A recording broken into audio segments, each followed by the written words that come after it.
Елегантен накид по поволни цени. MD Jewelry е правото место за вас. Порачите на линкот под видеото.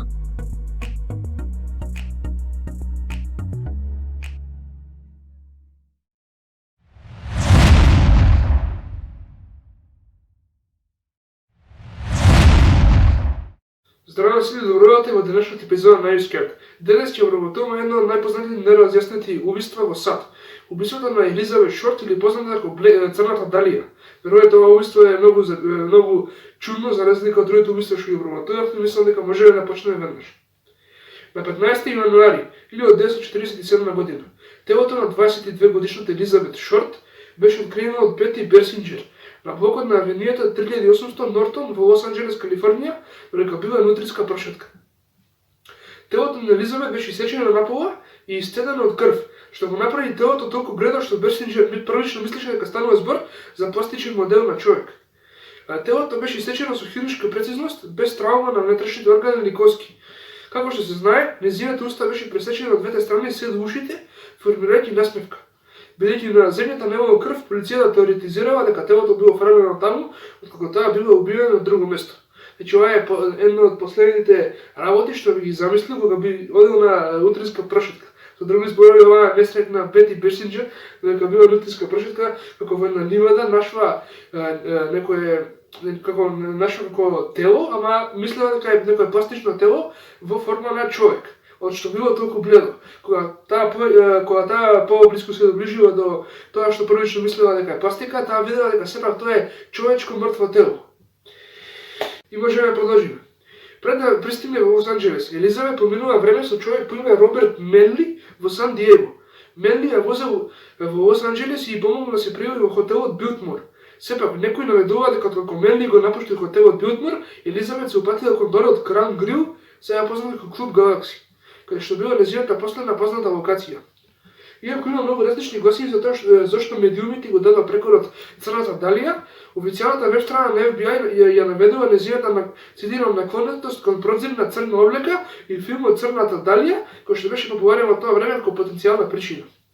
9 дена по наоѓањето на телото, писмо стигна до редакцијата на Лос Анџелес Екзаминер, каде што пишуваше, цитирам, еве ги работите на Далија. Конвертот содржал картичка за социјално осигурување на Елизабет Шорт, извод од матична книга на родени, слики и стар адресар. На содржината на писмото имаше трак од бензин, најверојатно за да се остранат отпечатоците од испратачот. Ова писмо сепак не беше единственото испратено до печатот, имаше многу други, вклучителни разгледница на кој пишуваше. Цитирам, тогаш на 29 јануари се забавував со полицијата од насникот на Црната Далија. Значи, многу секогаш случаите се интересни кога имаме писма пратени до новинарите или до полицијата страна на тој што е убиецот или киднаперот или што и да е. Значи, секогаш тие искрено поменати случаи се секогаш интересни. Овде тој пратил писма на оваа новинарска редакција во Лос Анџелес Екзаминер, истото што правил познатиот убиец Зодијак, тој така исто правил пратил полиција на новинарските и се шегувал со нив на еден начин. И друго мислам дека не треба повеќе да кажеме за овој случај, веднаш да влеземе во теориите за тоа кој ја убил Црната Далија. Мојата прва теорија е дека Роберт Менли ја убил Елизабет Шорт.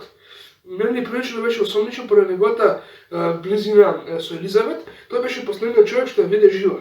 Сепак, Менли се врати во Сан Диего пред нејзината смрт, а подоцна го поминал и полиграфскиот тест, ако му бил даден натриум пентатал или серум на вистината, се покажало дека е невин. Менли бил ставен во државната ментална болница Патон во 1954 година, кога почнал да слуша гласови, зашто неговата ментална стабилност била нарушена и така неговата изјава не можела да се смета за точна. Значи така, првиот осомничен за овој случај е Роберт Менли, односно човекот што го споменавме претходно дека тој бил со Црната Далија во хотел пред нејзиното убиство. Значи тој бил прв осомничен затоа што бил последен човек што ја видел Елизабет жива. Подоцна кога му се направил полиграфски тест, тој рекол дека не ја убил и тој полиграфски тест искочил точен, наистина се мислело дека не ја убил. Но сепак тој бил пример во државната ментална болница, му се нарушило менталното здравје и од тука може да се рече дека тоа што го кажал не може да се знае дали е точно дали не е точно, односно не може да се знае дека тој наистина не ја убил Елизабет Шорт. Втората теорија е дека Джозеф Думе ја уби Елизабет Шорт. Думе тврдеше дека бил пијан со Елизабет во Сан Франциско неколку дена пред откривањето на нејзиното тело. На прашањето дали мисли дека ја убил, тој одговорил да. Думе беше отпуштен бидејќи доказите подоцна докажаа дека тој бил во неговата воена база Форт Дикс денот на нејзината смрт. Толку од тоа втора теорија, значи тоа теорија го става Џозеф Думе како убиецот на црната Далија.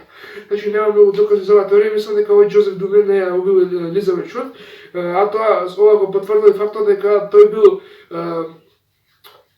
бил во неговата воена база, значи тој бил работен во војните служби и се докажува дека тој бил на друго место, не бил во Лос Анџелес на денот на смртта, и мислам дека можеме да отфрлиме оваа теорија.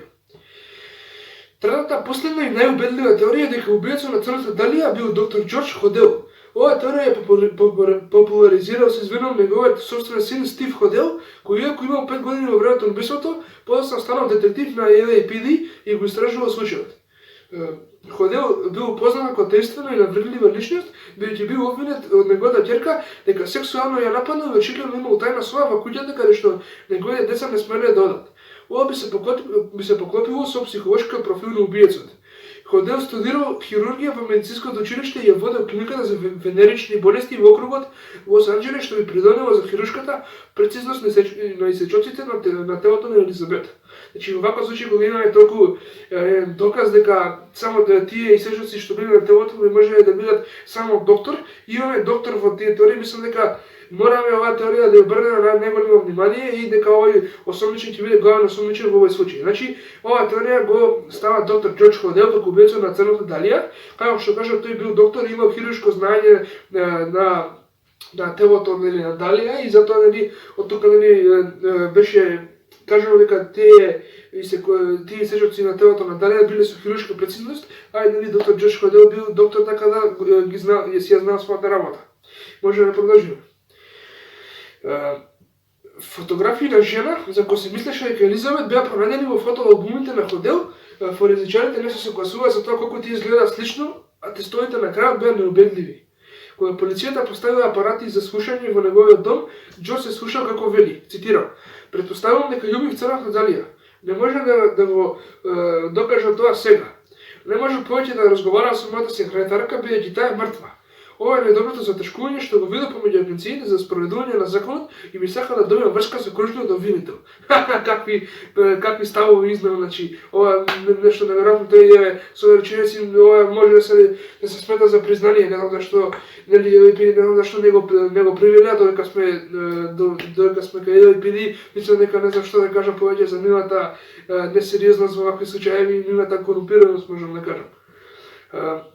Бидејќи LAPD во тоа време беше озвогласена корумпирана, ова ќе имаше смисла како прикривање, заедно со фактот дека околу времето кога Ходел се појавуваше како јасен осомничен, физичките докази беа изгубени и случајот беше отфрлен. Значи, гледај што направи. Значи, тие си имаат еден многу цврст осомничен и подоцна некако се губат сите докази, тој случајот бил отфрлен и доктор Ходел бил исчистен од сите обвиненија. Значи, ова може да го направи само LAPD, што да кажам друго. Во 2012 година Стив Ходел се вратил во куќата на неговиот татко во Лос Анџелес со полициско куче кое укажувало на мирис на човечки останки. Примерците од почета за земени од уличката на куќата Ходел се покажаа позитивни за човечки останки. Иако Елизабет не била повремено таму, овие резултати покажуваат дека Џорџ Ходел сепак бил убиец. Значи, мислам дека во тоа можеме да бидеме 100% сигурни дека тој човек бил убиец. Значи, многу на интернетот има многу докази што укажува дека тој бил убиец, не можеме си да ги вклучиме во оваа теорија. Што се однесува на мене, мислам дека Џорџ Ходел бил убиецот на црната Далија. Како прво, тој имал хируршки вештини што би му возможили да убие на тој начин како што бил убиен на црната Далија. Како второ, тој бил многу мистериозен човек на некој начин затоа што имал многу сумливи работи во неговиот дом. И како трето, ова што звукот што го од него што го извадиле кога ги поставиле тие уредите за преслушување во неговиот дом, значи тој сам рекол сега не може да докаже дека јас си убив црната Далија затоа што мојата секретарка е мртва, исто така биле подоцна најдени останки во неговиот дом од некои други жртви, негови потенцијални жртви, значи кога би нашле останки од други луѓе, зашто тој да не би можел да убие црната Далија. Против тоа теорија мислам дека нема многу легитимитет според мене, нема многу докази и факти и мислам дека тие можеме да го тврдиме. И мислам дека ова е толку за денешниот случај на Арис Кет. Во петок излега последната епизода за оваа сезона, останете на линија и гледајте не. Пријатно и се најдобро.